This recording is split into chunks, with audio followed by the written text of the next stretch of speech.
A paz de Deus, de nosso Salvador, Jesus Cristo a todos. Sejam todos muito bem-vindos a mais um devocional aqui do meu canal, para a honra e glória do Senhor Jesus Cristo. Hoje nós vamos estudar o livro de 2 Reis, capítulo 25. O título do capítulo é A Destruição do Templo e a Queda de Judá. Vamos começar mais esse estudo com a ajuda de Deus, aqui do seu bom Espírito, em nome do Senhor Jesus. Verso 1. E sucedeu que, no 9º ano do seu reinado, no mês 10º, aos 10 do mês, Nabucodonosor, rei da Babilônia, veio contra Jerusalém, ele e todo o seu exército, e se acampou contra ela, e levantaram contra ela tranqueiras em redor. E a cidade foi sitiada até o 10º ano do rei Zedequias. Aos 9 do 4º mês, quando a cidade se via apertada de fome, nem havia pão para o povo da terra. Então a cidade foi arrombada e todos os homens de guerra fugiram de noite pelo caminho da porta, entre os dois muros que estavam junto ao jardim do rei, porque os caldeus estavam contra a cidade em redor, e o rei se foi pelo caminho da campina. Porém, o exército dos caldeus perseguiu o rei e o alcançaram nas campinas de Jericó, e todo o seu exército se dispersou. E tomaram o rei e o fizeram subir ao rei de Babilônia, a Riblá, e procederam contra ele. E os filhos de Zedequias degolaram diante dos seus olhos e vazaram os seus olhos de Zedequias e o ataram com 2 cadeias de bronze e o levaram à Babilônia. Então aqui cumpriu todo o juízo contra a casa do rei Zedequias, né? Por causa da sua idolatria e pela desobediência também de seus antecessores, né? E olha só como Nabucodonosor foi cruel aqui, né? Ele matou, degolou os filhos na frente dos Zedequias e depois furou os olhos dele, né? Para que ele tivesse a última imagem que ele tinha fosse dos filhos dele morrendo na sua frente. Olha só o tamanho da maldade que o Zedequias está colhendo aqui, né? Então quem planta maldade, colhe maldade, né? Então vamos plantar o amor para colher o amor, amém? E no quinto mês, no 7º dia do mês, veio Nebuzaradã, capitão da guarda, servo do rei de Babilônia, a Jerusalém, e queimou a casa do Senhor e a casa do rei, como também todas as casas de Jerusalém, todas as casas dos grandes queimou. E todo o exército dos caldeus que estava com o capitão da guarda derribou os muros em redor de Jerusalém. E o mais do povo que deixaram ficar na cidade, e os rebeldes que se renderam ao rei da Babilônia, e os mais da multidão, Nebuzaradã, o capitão da guarda, levou presos. Então foram levados cativos para a Babilônia, né? Porém, dos mais pobres da terra, deixou o capitão da guerra ficar alguns para vinheiros e para lavradores. Quebraram mais os caldeus as colunas de cobre que estavam na casa do Senhor, como também as bases e o mar de cobre que estavam na casa do Senhor, e levaram o seu bronze para a Babilônia. Olha só, tudo aquilo que Deus revelou para Salomão, que Salomão fez no seu reinado, foi destruído agora, caiu por terra. Todo o templo do Senhor foi queimado e foi saqueado, né? Eles pegaram todo o bronze das colunas do mar de bronze e derreteram e levaram o bronze com eles para a Babilônia.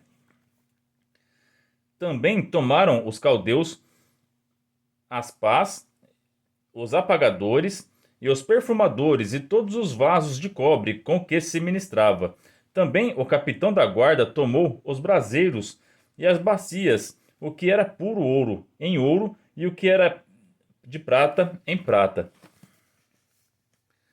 As 2 colunas, um mar, e as bases que Salomão fizera para a casa do Senhor, o cobre de todos estes vasos não tinha peso. Então não dava nem para calcular o tamanho do valor desse cobre que foi levado aqui, né? Que foi retirado do templo do Senhor, né? E o Salomão, como a gente viu no governo do rei Josias, o rei Josias ele destruiu os altares que o Salomão fez a Astarote, aos deuses das mulheres que ele se casou, né? Converteram o coração do Salomão para o paganismo, e ele fez esses altares dessas entidades malignas, né?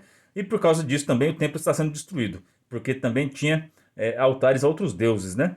Que o Salomão, infelizmente, no final da sua vida, também fez esses altares. O rei Josias chegou a destruir, a derribar, só que aquela cidade já estava muito corrompida do pecado, né? O pecado de Manassés, né? O Manassés foi um governo terrível, fez muita feitiçaria, derramou sangue de inocentes, e por isso que Judá está sofrendo esse juízo terrível aqui, né? A altura de uma coluna era de 18 côvados, e sobre ela havia um capitel de cobre, e de altura tinha o capitel 3 côvados, e a rede e as romãs em roda do capitel, tudo era de cobre, e semelhante a esta era a outra coluna com rede. Também o capitão da guarda tomou a Saraías, primeiro sacerdote, e a Zefanias, segundo sacerdote, e aos 3 guardas do umbral da porta. E da cidade tomou a um eunuco que tinha cargo da gente de guerra, e a 5 homens dos que viram a face do rei, e se acharam na cidade, como também os escrivão mor do exército que registrava o povo da terra para a guerra, e há 60 homens do povo da terra que se acharam na cidade. E tomando-os, Nebuzaradã, o capitão da guarda, os trouxe ao rei da Babilônia, a Ribá. E o rei da Babilônia os feriu e os matou em Riblá, na terra de Amate. E Judá foi levado preso para fora da sua terra. Então, toda a resistência, todo o exército, todo o escrivão, os sacerdotes, tudo que representava a cultura do povo de Judá e a linha real e também o exército, o Nabucodonosor matou todos para que não houvesse uma nova revolta, né? E levou cativo a maioria da população. E só ficou alguns para lavrar os vinhedos, né? Que o Nabucodonosor ia lá para recolher o fruto desses vinhedos de vez em quando e cobrar impostos sobre esse remanescente que ficou lá, e também para cumprir a profecia do Messias, que Deus não podia destruir todos, né? Então ele deixou um remanescente, os mais pobres que ficaram lá em Judá e alguns que fugiram para o Egito, como a gente vai ver aqui, né? Porém, quanto ao povo que ficava na terra de Judá, Nabucodonosor, rei de Babilônia, que o deixara ficar, pôs sobre ele por maioral a Gedalias, filho de Aicão, filho de Safã. Então ele escolheu um líder para ficar cuidando do remanescente que ficou lá em Judá, né, para colher os impostos e colher os produtos daquela terra. Ouvindo, pois, os capitães dos exércitos, eles e os seus homens, que o rei de Babilônia pusera a Gedalias por maioral, vieram a Gedalias, a Mispá, a saber, Ismael, filho de Netanias, e Joanã, filho de Cardate, e Seraías, filho de Tanhumete, e neto de Fatita, e Jezanias, filho de Macatita, eles e os seus homens. E Gedalias jurou a eles e a seus homens, e lhes disse: não temais ser servos dos caldeus, e ficai na terra, e serve ao rei da Babilônia, e bem vos irá. Então aqui o Gedalias queria fazer uma aliança com o remanescente que ficou lá em Judá. Olha, se vocês forem obedientes, não oferecer resistência e pagar os impostos corretamente, né, vocês vão viver em paz aqui, né? Mas aqui você vai ver que vai ter resistência e vai ter uma rebelião contra o Gedalias, né? E sucedeu, porém, que no 7º mês veio Ismael, filho de Netanias, o filho de Elisama, com ele, e feriram a Gedalias, e ele morreu, como também aos judeus e aos caldeus que estavam com ele em Mispá. Então mataram ele e a guarda dele. Então todo o povo se levantou, desde o mais pequeno até ao maior, como também os capitães dos exércitos, e vieram ao Egito, porque temiam os caldeus. Então todo o remanescente que ficou em Judá, após a sua revolta contra o Gedalias, e como eles mataram Gedalias, eles ficaram com medo de uma represária do Nabucodonosor, que provavelmente viria novamente com o exército e ia punir eles. Eles fugiram todos para o Egito.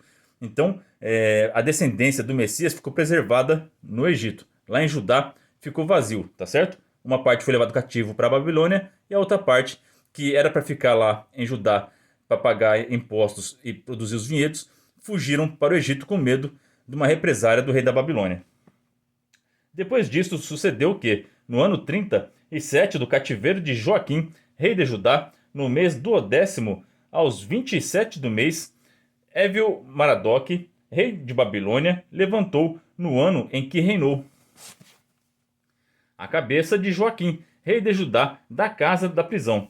Ele falou benignamente e pôs o seu trono acima do trono dos reis que estavam com ele em Babilônia. Ele mudou os seus vestidos da prisão, e de contínuo comia pão na sua presença todos os dias da sua vida. E quanto à sua subsistência, pelo rei lhe foi dada subsistência contínua e porção de cada dia no seu dia, todos os dias da sua vida. Glória a Deus. Então aqui, a lição importante aqui desse finalzinho do capítulo, do rei Joaquim, que estava preso lá na Babilônia, que foi levado cativo pelo Nabucodonosor, mas depois, na sucessão do novo rei, ele colocou ele em liberdade e deu um cargo para ele, entre todos os reis lá da Babilônia, um lugar de destaque.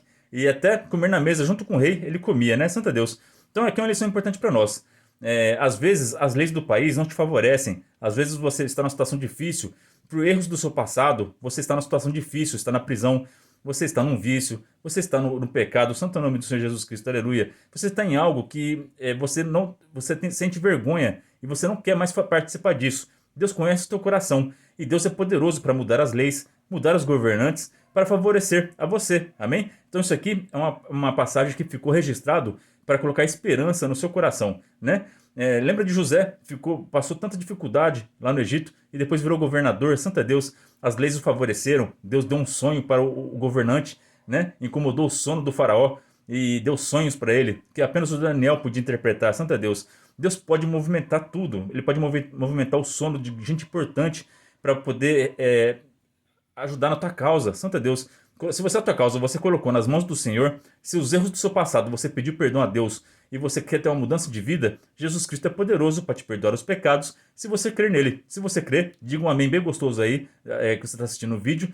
Deus é poderoso para te perdoar desses pecados e mudar as leis para te favorecer e para mudar a sua condição, tirar essa condição de fraqueza que você está cedendo aos vícios. Deus pode tirar esse sentimento de fraqueza do seu coração e te colocar fortaleza e te limpar de todo pecado e vício que você está vivendo, amém? Se apenas você crer e confiar no Senhor, sozinho você não consegue, eu não consigo, mas crendo, tendo fé em Jesus Cristo e nos alimentando da palavra dele diariamente, Deus é poderoso para nos mudar e nos transformar, tanto espiritualmente como fisicamente, e até mudar as leis para nos favorecer. Essa é a palavra para nós hoje. Deus abençoe a vida de todos vocês. Ora Deus por mim e pela minha família, e que Deus seja sempre hoje eternamente louvado, em nome de Jesus, que vive e reina para todos sempre. Amém.